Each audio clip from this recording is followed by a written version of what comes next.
A história da Bíblia começa com a criação da Terra e termina com o fim do mundo. Nenhum outro livro de história abrange uma gama tão ampla de eventos no planeta Terra, parcialmente porque ninguém estava presente no início para testemunhar e documentar. E, portanto, ninguém pode escrever autoritariamente sobre o início do nosso mundo. Somos as únicas pessoas no mundo que sabem como tudo terminará, o que é único. O Senhor não revelou o futuro aos seus seguidores para satisfazer a curiosidade deles, mas sim para prepará-los para o futuro, para que não fossem surpreendidos quando chegasse e para que não o interpretassem erroneamente. Devemos ser gratos por Jesus ter sido tão direto ao compartilhar o que o futuro reserva para nós. As pessoas perguntam se estamos nos tempos finais. No entanto, a Bíblia fala dos últimos dias, e estamos nos últimos dias há 2000 anos. O último dia começou no Pentecostes, onde a primeira profecia dos últimos dias foi cumprida. Cada geração cristã deve viver pronta para o retorno do Senhor. A Bíblia é um livro cheio de previsões. Suas páginas contêm 735 previsões sobre o futuro, e uma previsão pode ser encontrada em 1/4 dos capítulos da Bíblia, do início ao fim. É basicamente um texto profético, embora alguns livros foquem mais em previsões do que outros. 596 das 735 previsões de fato ocorreram e se cumpriram literalmente, de acordo com as Escrituras. Isso significa que 81% de todas as profecias bíblicas já se realizaram, e algumas dessas profecias foram feitas séculos antes do fato. Não é preciso ter muita confiança para acreditar que as restantes 19% também se realizarão. Isso é um índice muito alto. A Bíblia se mostrou 100% correta para cada previsão que poderia ter sido cumprida até agora. Das restantes, a maioria está relacionada ao retorno real de Jesus e ao que acontece depois disso. Quantas dessas previsões ainda precisam se concretizar antes do retorno de Jesus? A resposta é cerca de 20, e estamos observando para ver esses acontecimentos primeiro. Antes de esperarmos pelo retorno do Senhor, Jesus nos disse para vigiar e orar. O que vigiamos? Não podemos ficar parados observando as nuvens, esperando que Ele apareça. Não é isso que Ele quis dizer. Ele quis dizer para ficarmos de olho no que está acontecendo no mundo e ver quais sinais Ele nos deu para nos ajudar a nos preparar. Os sinais são as indicações. Então, vamos olhar para Mateus capítulo 24, onde os discípulos perguntaram a Ele: o que são os sinais ou indicações do seu retorno? O que faríamos se não soubéssemos quando isso vai acontecer? Para a pergunta deles, Jesus deu uma resposta direta e inequívoca. Podemos agradecer a Deus por Ele ter respondido de maneira tão clara. No livro do Apocalipse, Ele dá uma resposta muito mais detalhada e abrangente. Mas aqui Ele apresenta um resumo dos sinais que precederão sua chegada. Os discípulos se aproximaram de Jesus secretamente enquanto Ele estava sentado no Monte das Oliveiras. Mateus capítulo 24, versículo 3 a 36. Mais tarde, Jesus estava sentado no Monte das Oliveiras quando seus discípulos foram até Ele em particular e disseram: diga-nos, quando tudo isso acontecerá? Qual sinal indicará a sua volta e o fim do mundo? Jesus lhes disse: não deixem que ninguém os engane, pois muitos virão em meu nome dizendo: eu sou o Cristo, e enganarão a muitos. Vocês ouvirão falar de guerras e rumores de guerras, mas não tenham medo. É necessário que tais coisas aconteçam, mas ainda não é o fim. Nação se levantará contra nação, e reino contra reino. Haverá fomes e terremotos em vários lugares, mas tudo isso é apenas o começo das dores de parto. Então, eles os entregarão para serem perseguidos e condenarão à morte, e vocês serão odiados por todas as nações por minha causa. Naquele tempo, muitos ficarão escandalizados, trairão e odiarão uns aos outros, e numerosos falsos profetas surgirão e enganarão a muitos. Por causa do aumento da maldade, o amor de muitos esfriará, mas aquele que perseverar até o fim será salvo. E este evangelho do reino será pregado em todo o mundo como testemunho a todas as nações, e então virá o fim. Quando vocês virem a abominação que provoca a desolação, prevista pelo profeta Daniel causa a profanação, permanecendo no lugar sagrado, leitor, preste atenção. Então, os que estiverem na Judéia devem fugir para as colinas. Uma pessoa no telhado de uma casa não deve descer para dentro da casa para fazer as malas. Uma pessoa no campo não deve retornar nem mesmo para pegar um casaco. Como será terrível para as mulheres grávidas e para as que estiverem amamentando naqueles dias. E orem para que a fuga de vocês não aconteça no inverno ou no sábado, porque haverá uma angústia maior do que em qualquer momento desde o início do mundo, e nunca mais será tão intensa. Na verdade, se aqueles dias de calamidade não fossem encurtados, ninguém sobreviveria. No entanto, eles serão encurtados por causa dos escolhidos de Deus. Então, se alguém lhes disser, olhem, aqui está o Messias, ou ali está ele, não acreditem. Pois surgirão falsos messias e falsos profetas, realizando grandes sinais e maravilhas para, se possível, enganar até mesmo os escolhidos de Deus. Vejam, eu os avisei antecipadamente. Portanto, se alguém lhes disser, olhem, o Messias está no deserto, não se incomodem em ir ver, ou aqui está ele escondido, não acreditem. Pois assim como o relâmpago sai do leste e brilha até o oeste, assim será a vinda do Filho do Homem.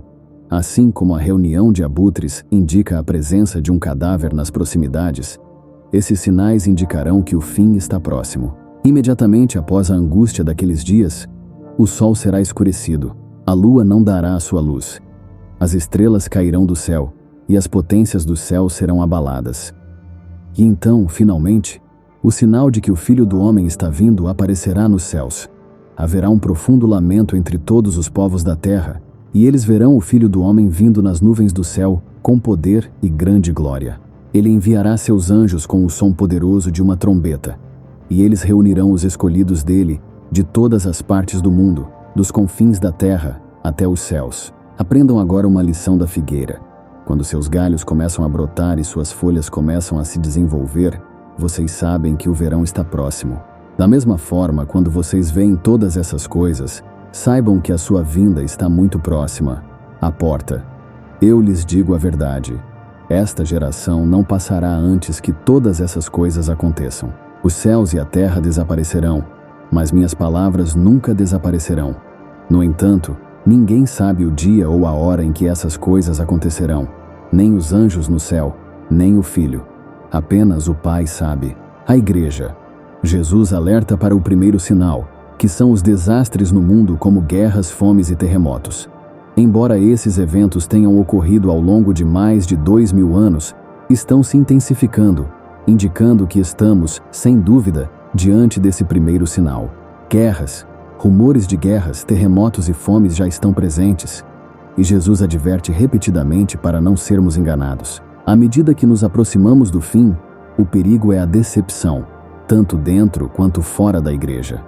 Jesus menciona especificamente falsos cristos e falsos messias, pessoas que se aproveitarão da agitação causada por desastres naturais para se apresentarem como salvadores. Existem exemplos conhecidos de pessoas que fingem ser salvadoras, levando outros para locais desérticos, resultando em tragédias. No entanto, há muitos falsos cristos, falsos salvadores que afirmam ser o prometido libertador de todos os nossos problemas.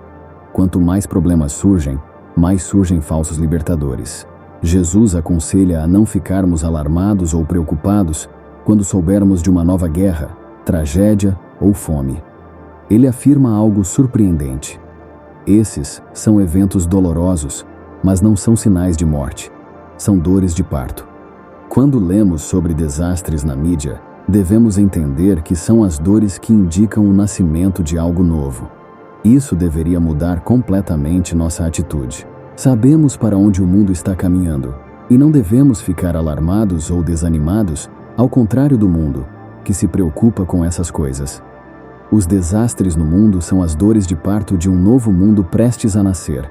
Portanto, somos diferentes. Temos simpatia por aqueles que estão sofrendo com desastres e, esperançosamente, expressamos isso e ajudamos, mas em nossos corações não ficamos alarmados. Somos esperançosos, estamos à espera do nascimento de um novo mundo e, portanto, não ficamos desanimados ou deprimidos por todos os problemas no mundo. Em resumo, O conselho de Jesus para nós seria não entrar em pânico, não nos perturbarmos e até mesmo alegrar-nos, dizendo que todos esses são sinais de algo novo acontecendo. O segundo sinal de sua vinda não está no mundo, mas na igreja. Desastres na igreja. O primeiro sinal é no mundo, enquanto o segundo sinal está na igreja. A primeira advertência são os desastres em todo o mundo, e a segunda são as mudanças na igreja. Assim como Jesus dividiu o primeiro sinal em 3 partes, guerras, terremotos e fomes, ele divide o segundo sinal em 3 partes, todas ocorrendo dentro da igreja. A primeira parte é a perseguição. Seremos odiados em todas as nações. O segundo aspecto desse sinal seria uma redução significativa no tamanho da igreja. A maioria das pessoas terá seu amor esfriando quando toda a igreja estiver sob pressão. Muitos cristãos nominais, se não todos os verdadeiros cristãos, deixarão a igreja sob o peso da perseguição generalizada e seu amor esfriará.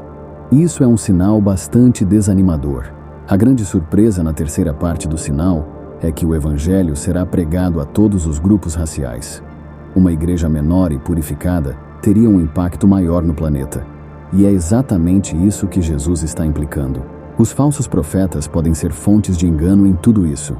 E devemos estar cientes dos ensinamentos dos falsos profetas. Quando não há paz, eles ensinam paz, em vez de serem fontes de desafio. Sua mensagem é de conforto, dizendo que está tudo bem, que nada vai acontecer. Jesus aconselha a continuar, a não ceder a esses falsos profetas. Aquele que perseverar até o fim será salvo quando esse sinal ocorrer, quando todos os aspectos da igreja forem desprezados pelo mundo. Esse é o conselho de Jesus para todos os cristãos. Por que isso deveria ser o caso? A resposta é que o trigo e o joio crescem juntos, e quanto mais se aproximam da maturidade completa, mais tensão haverá entre eles. Portanto, é natural que os cristãos estejam sob muita pressão no final. Os cristãos são desajustados socialmente, então haverá ódio. O mundo não nos pertence. Nossa cidadania está nos céus. Somos únicos, e é por causa de nossa singularidade que o ódio pode surgir, assim como aconteceu com Jesus, que era tão diferente dos outros que atraiu o ódio. João capítulo 15, versículo 19. Se vocês fossem do mundo, o mundo os amaria como se fossem dele. Como, porém, não são do mundo, mas dele os escolhi. Por isso o mundo os odeia. Você é escolhido porque não é do mundo, mas eu os escolhi para serem separados do mundo. Não é algo agradável ser desprezado. Isso nos leva ao terceiro sinal do fim dos tempos, que é a angústia de Jerusalém. Geograficamente será muito limitada. Neste trecho, Jesus cita as profecias de Daniel, e há um personagem nas profecias de Daniel referido como a abominação da desolação. Daniel menciona isso 3 vezes. O que tudo isso significa? Qual é o grande problema? Trata-se de um ser humano, um homem que se estabelece na própria cidade de Deus, se autodenomina Deus e recusa aceitar a vontade de qualquer outra pessoa acima da sua. Um tirano cuja chegada terá ramificações globais, mas que estará centrado em Jerusalém, a cidade de Deus, o lugar santo. Então Jesus diz que o quarto sinal de sua vinda ocorrerá imediatamente depois disso. Assim, saberemos quando ele está vindo. Estaremos prontos. Quando esse sinal acontecer, não haverá perigo de falsos profetas ou falsos messias. Não haverá engano. Será rápido demais. O que acontecerá é que toda a luz natural será desligada. O sol ficará escuro. As estrelas cairão. Há muitas previsões disso em toda a Bíblia. Isaías diz que os céus serão enrolados como um tapete, e todas as estrelas do céu serão dissolvidas. Os céus serão enrolados como um pergaminho, e todas as suas estrelas cairão como folhas murchas da videira, como folhas da figueira. A luz natural desaparecerá, deixando apenas a luz artificial para iluminar a terra. As pessoas podem perguntar: o que está acontecendo? Isso é isso? Os cristãos exclamarão: o sol, as estrelas e a lua param de brilhar. Logo antes disso acontecer, Deus apaga as luzes do céu para preparar para o clarão da luz do relâmpago, que marcará o retorno de Jesus. Então ele vem nas nuvens de volta ao planeta Terra, e nos encontramos com ele. Não nos encontramos em um estádio terrestre, pois não há um grande o suficiente para acomodar uma multidão tão grande. Nos encontraremos no ar, e isso será suficiente. Não é uma perspectiva fantástica? Quando virmos todas essas coisas, saberemos que Ele está às portas, prestes a entrar. Então Jesus dá uma declaração muito simples sobre uma figueira, e é aqui que muitos cristãos se desviam. Ele diz: aprendam esta lição com a figueira. Assim que seus ramos ficam tenros e suas folhas brotam, vocês sabem que o verão está próximo. Jesus está nos dizendo que quando percebermos que todos esses eventos estão acontecendo, saberemos que estamos próximos. Essa analogia da figueira não é uma alegoria. É uma analogia direta de experiências cotidianas, como Jesus frequentemente apresentava em seu ensino. Quando você vê a figueira fazendo isso, diz que o verão está chegando, e ele virá da mesma forma.